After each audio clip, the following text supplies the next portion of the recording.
The history of football, soccer.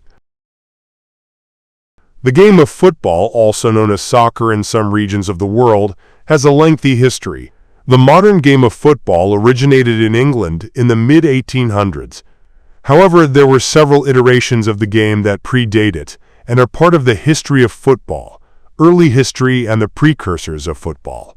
The first recorded instances of a team game with a rock-based ball date back more than 3,000 years to ancient Mesoamerican societies.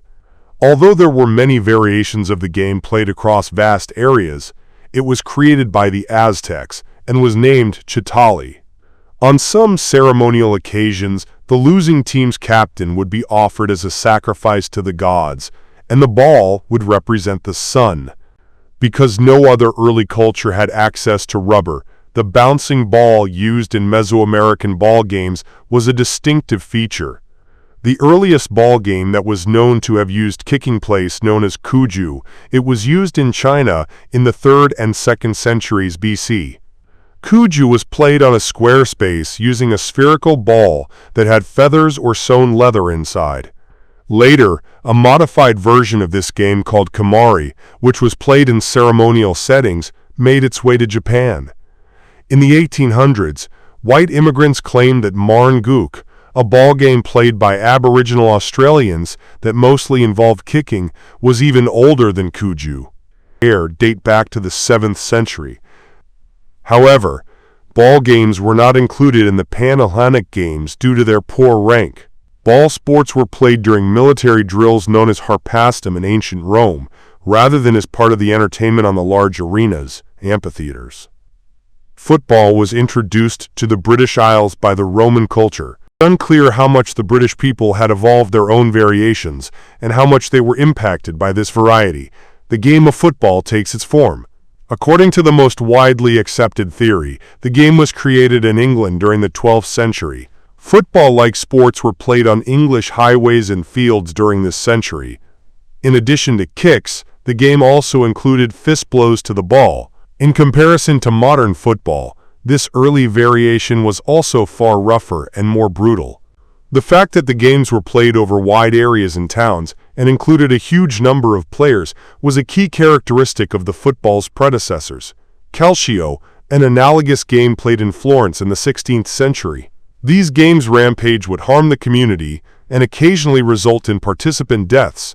These were some of the factors that led to the game's eventual prohibition for several centuries. However, in the 17th century, the football-like sports would make a comeback on the streets of London. Although it would be outlawed once more in 1835, the game was already well established in public schools at this point. Rugby and Eton were two of the most popular schools where the game was frequently played.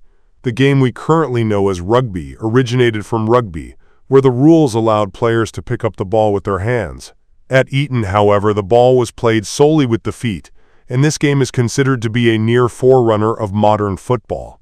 Eton was known as the dribbling game, whereas rugby was known as the running game. However, there was still a lot of room for rule flexibility, and the game would continue to evolve for a long time. The number of players on the field may change, for starters. The team's appearances were not differentiated by their uniforms. Players wearing caps was also typical. The header had not yet been added to the game. The evolution of football regulations. At this point, there was yet another significant distinction between the Scottish and English teams. The Scottish opted to pass the ball amongst their players, while the English teams favored running forward with the ball in a more rugby-style manner. Before long, the Scottish method would take the lead. How odds, guys. The British working class initially found amusement in the sport. In the late 19th century, the major matches would draw record crowds of up to 30,000 spectators. British people who traveled to other countries, and as a result of British colonial attempts, would quickly spread the game. Football would gain a lot of popularity, particularly in South America and India. The first football clubs. Although they were unofficial and unstructured, football clubs have been around since the 15th century. As a result, determining which football team was the first is challenging. According to some historians, the football club was founded in Edinburgh in 1824. The first club of this type was established in Sheffield in 1855, and early clubs were frequently started by former students. The English team Notts County, which was founded in 1862 and is still in existence today, is the oldest professional. Initially, public school teams would dominate football, but eventually, worker teams would take the lead. The willingness of certain teams to pay the top players to join their team was another development that was gradually occurring. This would mark the beginning of a protracted, tense transition period during which the game would advance to a professional level. Winning more games wasn't the only reason players were paid. In the 1880s, the game's popularity increased to the point where match tickets were being sold. Finally, professional football was made lawful in 1885, and the Football League was founded 3 years later.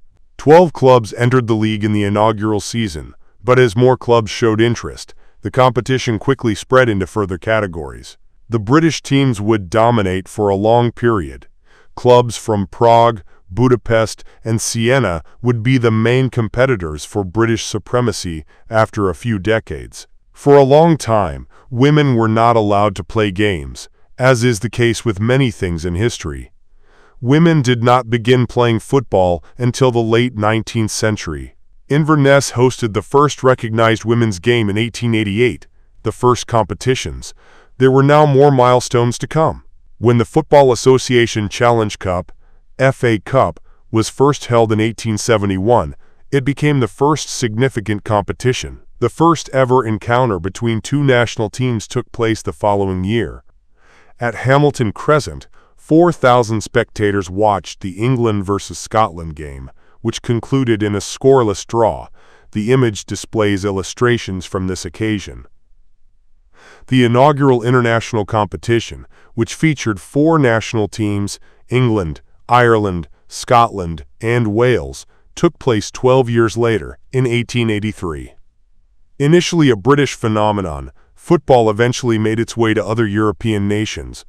In 1867, Argentina hosted the first game outside of Europe, but it was played by British foreign laborers rather than Argentinians.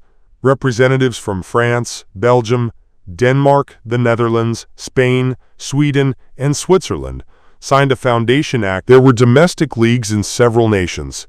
The English Football League, which was founded in 1888, was the first, as was previously reported. As time went on, the leagues added more divisions depending on club success.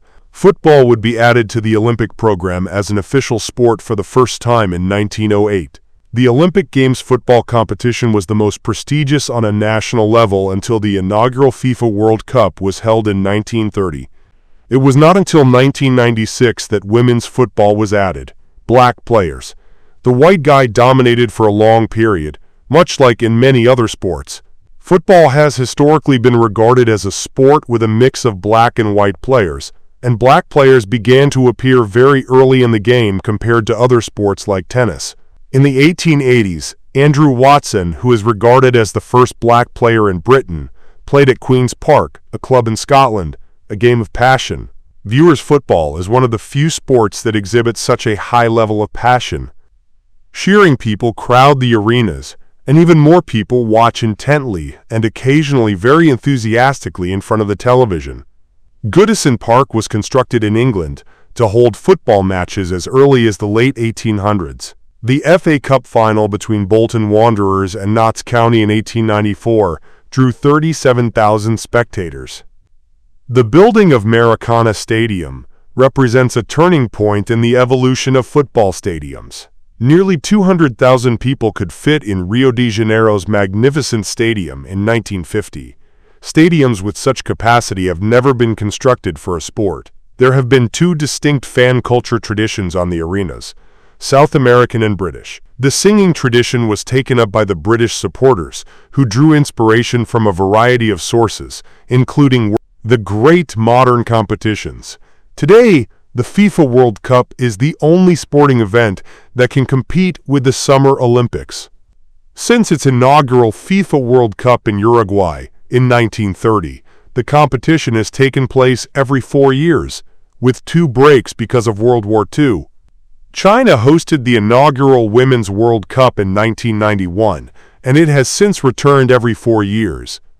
The Champions League, formerly known as the European Cup, 1955 to 1991, is currently the largest international competition for clubs. Globalization of the biggest sport in the world. There weren't many national football teams in the late 19th century.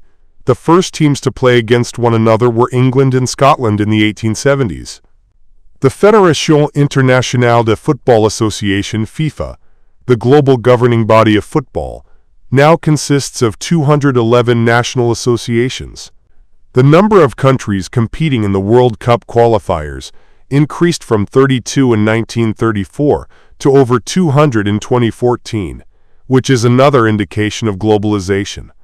Confédération Africaine de Football, CAF, Asian Football Confederation, AFC, Union des Associations Européennes de Football, UEFA, Confédération Sudamericana de Football, CONMEBOL, Oceania Football Confederation, OFC, and the Confederation of North, Central America and Caribbean Association Football, CONCACAF, are the 6 confederations that make up the world regions. Without a doubt, football is the most popular sport in the world, and a worldwide sport. One response is provided by a passage from David Goldblatt's book, The Ball is Round. It provides the stage for individual genius, while savoring the defiance and spirit of group effort. Tragic and comedic, epic and pantomime, simple music hall, and unapproachable experimental acts have all been presented there. It performs valiant victories, fortunate escapes, impossibly difficult comebacks, and unyielding impasses.